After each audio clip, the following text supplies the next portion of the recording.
اپنا آج کا سبق شروع کرتے ہیں۔ اعوذ باللہ من الشیطان الرجیم، بسم اللہ الرحمن الرحیم۔ 49 اس کا آخری حرف ہے، صفحہ نمبر 49 کا آخری حرف ہے۔ اعوذ باللہ من الشیطان الرجیم، بسم اللہ الرحمن الرحیم۔ ذلك بأنه مستحب الحياة الدنيا على الآخرة وأن الله لا يهدي القوم الكافرين۔ پچھلی آیت میں ان لوگوں کا تذکرہ تھا جنہوں نے ایمان قبول کرنے کے بعد دوبارہ کفر کو قبول کیا، ایمان چھوڑا، کافر ہو گئے، اور مرتد کہلاتا ہے شرعی اصطلاح میں کہ وہ اسلام چھوڑ کر دوبارہ کفر میں چلے گئے۔ ان کے بارے میں اللہ تعالیٰ فرما رہے تھے کہ فعلیہم غضب من اللہ، کہ ان پر اللہ کا غضب نازل ہوگا، وَلَهُمْ عَذَابٌ عَظِيمٌ، اور ان کے لیے بہت بڑا عذاب ہے۔ اب یہ اگلی آیت بھی اسی سے متعلق ہے۔ ذالک، یہ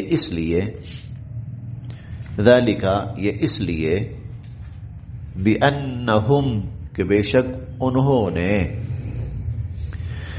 استحبوا، پسند کیا، ترجیح دی، الحیات الدنیا، دنیا کی زندگی کو، علی الآخرہ، آخرت پر۔ ذالک بِأَنَّهُمْ استحبوا الحیات الدنیا علی الآخرہ، کیونکہ انہوں نے دنیا کی زندگی کو آخرت پر ترجیح دی۔ وَأَنَّ اللَّهَ، اور بے شک اللہ تعالی، لا یہدی، نہیں ہدایت دیتے،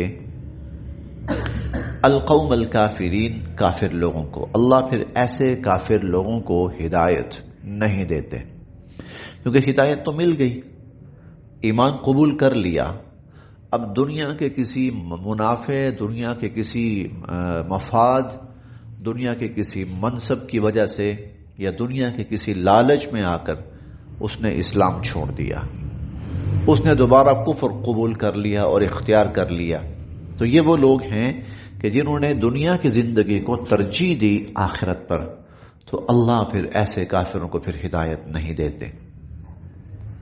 اولئک الذین، یہ ہیں وہ لوگ، طبع اللہ، کہ اللہ تعالی نے مہر لگا دی، علی قلوبہم، ان کے دلوں پر، وسمعہم، اور ان کے کانوں پر، وابصارہم، اور ان کی آنکھوں پر۔ اولئک الذین طبع اللہ علی قلوبہم وسمعہم وابصارہم، یہ وہ لوگ ہیں کہ اللہ نے ان کے دلوں پر، ان کے کانوں پر اور ان کی آنکھوں پر مہر لگا دی۔ وَأُولَئِكَ، اور یہی ہیں، ہم الغافلون، غافل بے خبر لوگ۔ لا جرم، یقیناً، لا جرم، یقیناً، انہم، یہی لوگ، فی الآخرۃ، آخرت میں، ہم الخاسرون، نقصان اٹھانے والے ہیں۔ لا جرم انہم فی الآخرۃ ہم الخاسرون، یقیناً کہ یہی لوگ آخرت میں نقصان اٹھانے والے ہیں۔ اگر یہ اسی کفر کی حالت میں دنیا سے چلے گئے تو اور کافروں کی نسبت ان کا عذاب زیادہ سخت ہوگا، ان کا انجام زیادہ خراب اور غلط اور برا ہوگا۔ ثم، پھر، ان ربک، بے شک آپ کا رب، ثم ان ربک، پھر بے شک آپ کا رب، آخری جملہ پڑھیں، یہ پڑھ کے آخری جملہ پڑھیں، لغفور الرحیم، بہت بخشنے والا ہے، رحم کرنے والا ہے۔ پھر بے شک آپ کا رب بہت بخشنے والا ہے، رحم کرنے والا ہے۔ کن کو بخشنے والا ہے، کن پہ رحم کرنے والا ہے؟ للذین، اب آ جائیں شروع میں، للذین، ان لوگوں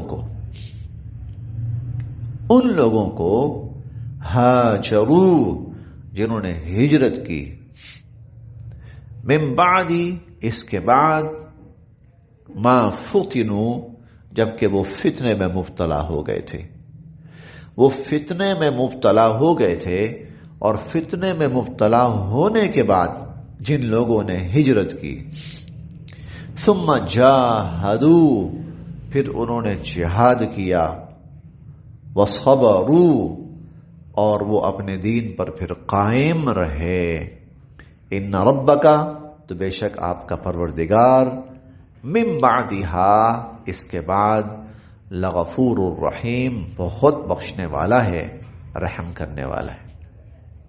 اب یہاں انہی لوگوں کا تذکرہ ہے کہ جو اسلام قبول کرنے کے بعد دوبارہ کفر میں چلے گئے تھے، ان کو پھر موقع دیا جا رہا ہے۔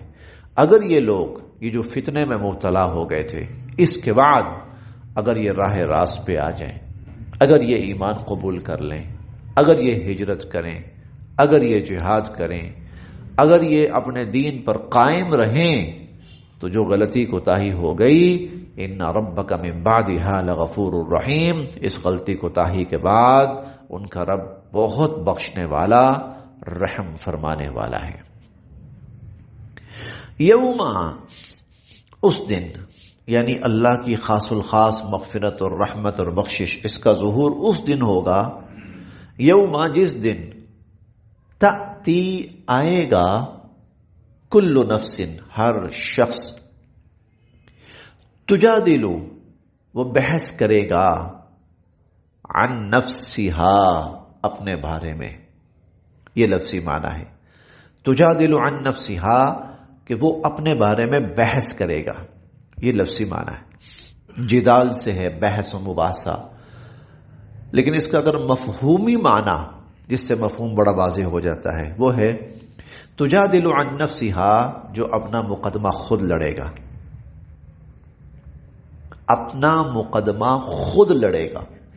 یوم تأتی کل نفس تجادل عن نفسها جس دن ہر شخص اللہ کے سامنے آئے گا اور اپنا مقدمہ خود لڑے گا، یعنی ایسا نہیں ہوگا کہ دنیا کا معاملہ نہیں ہوگا کہ اس کا کوئی وکیل آئے گا، اس کا کوئی نمائندہ آئے گا، وہ سوال جواب کا حساب کتاب جو بھی کرے گا اور یہ پیچھے آرام سے کھڑا ہوگا، نہیں، کل نفس تجادل عن نفسها، اس دن ہر شخص کو اپنا مقدمہ اللہ کے سامنے خود لڑنا پڑے گا، وتوفى اور پورا پورا بدلہ دیا جائے گا، کل نفس ہر شخص کو، ما عملت اس کے اعمال کا، جو اس نے کیا اس کے اعمال کا، اور ہر شخص کو اس کے اعمال کا پورا پورا بدلہ دیا جائے گا، وَهُمْ لَا يُظْلَمُونَ اور لوگوں کے ساتھ کوئی زیادتی نہیں کی جائے گی۔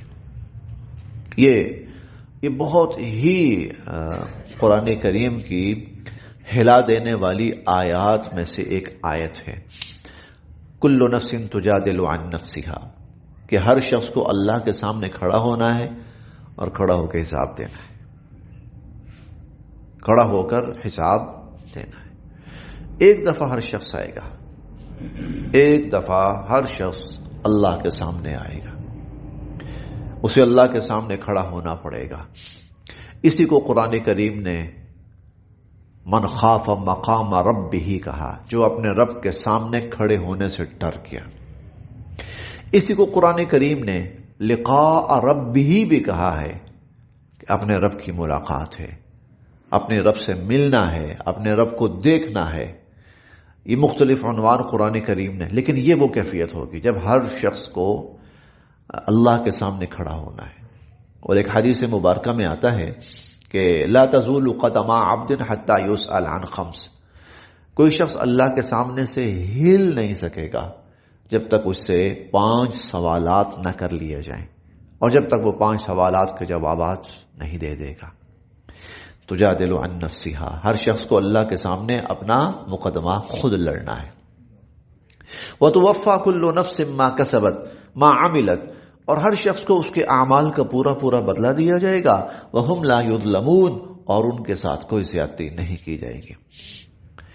وضرب اور بیان فرمائی، اللہ نے مثلا ایک مثال، وضرب اللہ مثلا، اور اللہ تعالیٰ نے ایک مثال بیان فرمائی، قریتن، ایک بستی کی، کانت، تھی وہ، آمنتم، مطمئنہ، بڑے امن و سکون اور چین میں،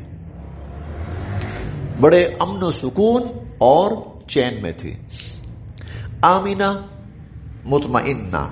آمینہ کا مطلب یہ ہے کہ وہاں ہر طرح کا امن و امان تھا، اور مطمئنہ کا مطلب یہ ہے کہ لوگ بڑی پرسکون زندگی گزار رہے تھے، امن بھی تھا، یعنی امن و امان تھا، اور لوگ از خود بڑے مطمئن تھے، پرسکون تھے۔ یأتیہا، آتا تھا اس پہ، رزقہا، اس کا رزق، رغدن، وافر، من کل مکان، ہر طرف سے، یأتیہا رزقہا رغدن من کل مکان، اور ہر طرف سے اس کا رزق وافر آتا تھا۔ فکفرت، پھر اس نے ناشکری کی، بِأَنْعُمِ اللَّهِ، اللہ کی نعمتوں کی، پھر اس بستی نے اللہ کی نعمتوں کی ناشکری کی۔ فَأَذَاقَهَا، تو اللہ نے پھر چکھایا ان کو، لباس الجوع، بھوک کا لباس، والخوف، اور خوف کا لباس، بما، بدلہ اس کا، کانو یصنعون، جو کچھ وہ کرتے تھے۔ بستی ایسی تھی، اس سے مراد بستی والے، اس سے مراد بستی والے، علاقے والے، کہ اس علاقے کے لوگ، اس بستی کے لوگ امن و امان سے اور چین کی زندگی بسر کر رہے تھے۔ وافر، اللہ پاک نے ان کو رزق سے نواز رکھا تھا، لیکن ان لوگوں نے اللہ کی نعمتوں کی ناقدری اور ناشکری کی، تو اللہ نے امن بدل کر خوف پیدا کر دیا، اور وسائل کی جو فراوانی تھی اس کو بدل کے اللہ نے وہاں بھوک مسلط کر دی۔ یہ ان کے اعمال کا نتیجہ تھا۔ زیادہ تر اہل علم فرماتے ہیں کہ اس سے مراد مکہ مکرمہ ہے، کہ وہاں کے رہنے والے لوگ بڑے خوشحال تھے، بڑے پرسکون، آباد اور خوشحال تھے۔ حضور علیہ الصلوۃ والسلام تشریف لائے تو اب تقاضا تھا کہ وہ اللہ کی جو نعمتیں اب تک کھاتے رہے ہیں، صحیح معنوں میں اس کا شکر بجا لانے کا وقت آیا ہے، لیکن بجائے شکر بجا لانے کے وہ لوگ ناشکری پہ اتر آئے، اللہ کی سب سے بڑی نعمت، اس کی ناقدری اور ناشکری شروع کر دی، تو اللہ نے ان پر خوف اور بھوک مسلط کر دی۔ اور بھوک کا یہ عالم تھا کہ حضور علیہ الصلوۃ والسلام کے زمانے میں ایک دفعہ اس قدر شدید قحط پڑا، اس کا ذکر سورہ دخان میں بھی آئے گا، اس قدر شدید قحط پڑا کہ لوگ چمڑے تک کھانے میں تیار ہو گئے، کہ جانور کا چمڑا بھی اگر ملے نا تو وہ بھی کچھ منہ میں ڈالنے کو ملے صحیح۔ اس حد تک اللہ رب العزت نے ان کو بھوک مسلط فرما دی ان پر۔ یہ اللہ کی نعمتوں کی ناشکری کا وبال تھا، یہ اللہ کی نعمتوں کی ناشکری کا وبال تھا۔ بما کانوا یصنعون، یہ بدلہ تھا ان اعمال کا جو دنیا میں کرتے تھے۔ اب اللہ تعالیٰ نے اس بستی کا کوئی مخصوص نام نہیں رکھا، لیکن اصل پیغام دیا ہے کہ جب اللہ کی نعمتوں کی ناقدری اور ناشکری ہوگی تو پھر یاد رکھنا کہ اس کے بعد خوف بھی آئے گا اور اس کے بعد بھوک بھی آئے گی، خوف بھی اور بھوک بھی۔ وَلَقَدْ، اور یقیناً، جَاءَهُمْ، آئے ان کے پاس، رسول منہم، انہی میں سے، ان کے پاس رسول آئے انہی میں سے، فَكَذَّبُوهُ، انہوں نے اس رسول کو جھٹلایا، تکذیب کی اس رسول کی، فَأَخَذَهُمْ، تو پھر پکڑا ان کو، العذاب، عذاب نے، تو عذاب نے ان کو پکڑا، وَهُمْ ظَالِمُونَ، اور وہ لوگ ظالم تھے۔ رسول نے رسول کی نافرمانی کی تو ان کو عذاب نے پکڑا اور وہ لوگ ظالم تھے۔ فَكُلُوا، اے لوگوں کھاؤ۔ یہ آیت میں میرا خیال ہے ہمیں سمجھنا چاہیے کہ خاص طور پر ہمارے لیے یہ جو آیت ہم پڑھ رہے ہیں خاص طور پہ ہمارے لیے. فَكُلُوا کھاؤ مما اس میں سے جو رزقکم اللہ اللہ نے تمہیں دیا ہے حلالا طیبا حلال ذریعے سے اور پاکیزہ طریقے پر. واشکروا اور شکر ادا کرو نعمت اللہ اللہ کی نعمتوں کا اور اللہ کی نعمتوں کا شکر ادا کرو. ان اگر کنتم ہو تم ایاہو اسی کی تعبدون عبادت کرتے اگر تم اسی اللہ کی عبادت کرتے ہو یعنی اس کو معبود مانتے ہو تو پھر جب اس کی نعمتیں کھاؤ تو اس کا شکر بھی ادا کرو. تم اگر اس کو معبود مانتے ہو تو پھر اس کی نعمتیں کھاؤ تو اس کا شکر بھی ادا کرو. انما بے شک یہ تھا نا حلالا طیبا پاک حلال اور پاکیزہ. تو کیا کچھ چیزیں ناپاک بھی ہیں حرام بھی ہیں؟ تو اللہ تعالیٰ پھر یہاں پر تھوڑی سی حرام کی تفصیل بیان کر رہے کہ ہاں یہ چیزیں حرام ہیں اور اکثر جو ہے اکثریت جو چیزیں ہیں وہ حلال ہیں. اشیاء میں اصل حلت ہے ہاں کسی وجہ سے حرمت آ جاتی ہے یعنی اللہ پاک نے جو چیزیں پیدا فرمائی ہیں تو اکثر وہ حلال ہیں ہاں کسی وجہ سے ان میں کہیں نہ کہیں حرمت آ جاتی ورنہ چیزیں حلال ہیں. انما بے شک حرم اللہ تعالیٰ نے حرام قرار دیا علیکم تم پر المیتہ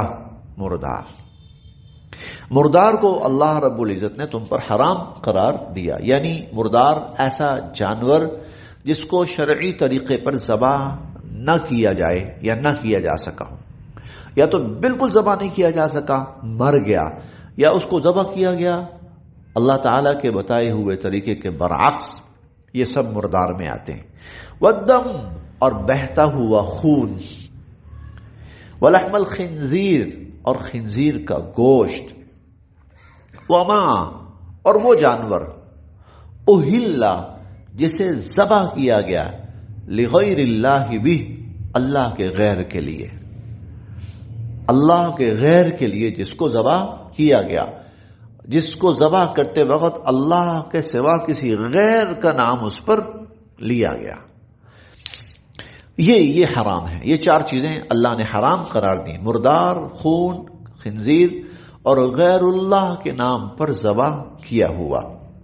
فمن پس جو استرا لاچار ہو جائے غیر باغ نہ تو وہ سرکشی کرنے والا ہو ولا عاد اور نہ حد سے بڑھنے والا ہو. بس جو لاچار ہو جائے نہ تو وہ سرکشی کرنے والا ہو اور نہ حد سے بڑھنے والا ہو. فإن اللہ تو بے شک اللہ تعالی غفور الرحیم بخشنے والے ہیں رحم فرمانے والے.